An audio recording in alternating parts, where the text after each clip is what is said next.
We've got a genuine paradox for our deep dive today. We do. You look at England and you see this uh, massive demand for housing. Right? There's plenty of capital waiting to invest. Politicians all agree we need more homes. And yet nothing. The cranes just aren't moving. We usually blame, NIBYs or greedy developers, but today's source suggests the real villain is the rule book itself. Or maybe the lack of a clear one. Yeah, we're digging into a report from the London Property Digest. It's called the Croydon model, and it frames this whole thing as a systems mystery. A mystery, I like that. It argues the English planning system is, and this is a quote, adversarial by design. Adversarial by design. That Yeah. sounds incredibly stressful. Yeah. So to set the scene, the authors lead with a really bizarre example of this system in action. The Bat Tunnel. The Bat Tunnel. It's infamous. A $119 million tunnel built for the HS2 rail project. Now look, the authors aren't saying we shouldn't protect nature, that's not the point. But they use it to illustrate this concept of preemptive risk aversion. It's like the infrastructure version of defensive medicine. Okay, so like when a doctor orders 10 tests you don't need just to make sure they don't get sued later. Exactly. So developers aren't designing a building to be good, they're designing it to be lawsuit-proof. That's the core friction point then. It is. In the current system, developers know that opponents can weaponize almost anything. A snail, sunlight, a specific tree, to delay a project for years. And the goal isn't really to save the snail. The snail is just the most effective legal tool to stop the digging. And in construction, any kind of delay is basically death. This brings us to the core mechanic the report really attacks.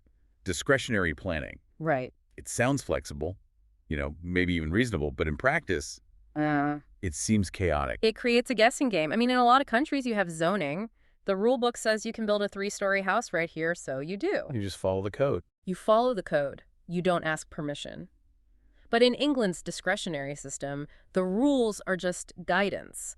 So you submit a plan, and a committee literally decides if they like it. So it's a legally binding vibe check. That's a great way to put it. And that vibe check, that uncertainty, turns the whole planning process into a massive gamble. You're spending thousands on architects and lawyers before you even know if you're allowed to break ground. And this is where we see the split. The report points out that this system actually favors the big corporate developers, doesn't it? Yeah, that was surprising. A huge corporation has the deep pockets to fight a 2-year legal battle over a bat tunnel. They can absorb that planning risk. But the local builder, The person who just wants to turn one house into 2 flats? they can't survive that kind of uncertainty. If they get stuck in a 6-month delay, they go bust. Which brings us to the twist in the story. Croydon.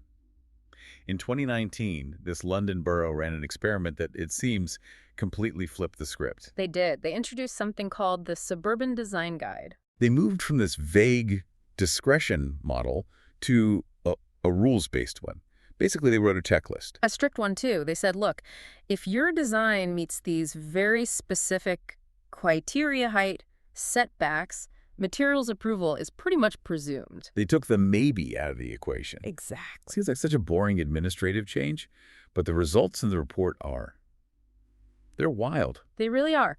Croydon ended up delivering more homes on small sites, we're talking those 6-10 unit projects, than any other borough in London. Any other borough. Yeah. They hit record highs for small site house building simply by answering one question with a clear yes. If I follow the rules, can I build? That's the one. And that detail about small sites feels like the key. They didn't have to pave over the green belt or build mega skyscrapers. No. They just unlocked the potential of all the small stuff that was already there. It proves that certainty is the magic ingredient. It's what unlocks capital, especially for small businesses. We tend to think flexibility in government is a virtue, it allows for nuance. Right, that it's a good thing. But this case suggests that in complex systems, that kind of flexibility is just a breeding ground for obstruction. So the lesson here isn't that we need more money or more angry arguments. We just need things to be a bit more boring. Boring is efficient. A checklist instead of a debate. Predictability gets homes built. Which leaves us with a pretty provocative thought to wrap up on. If removing discretion and replacing it with strict, clear rules solved a housing deadlock in Croydon, what other broken systems in your life are suffering because there's just too much negotiation and not enough clear rules? That is the question. Thanks for listening to The Deep Dive. Catch you next time.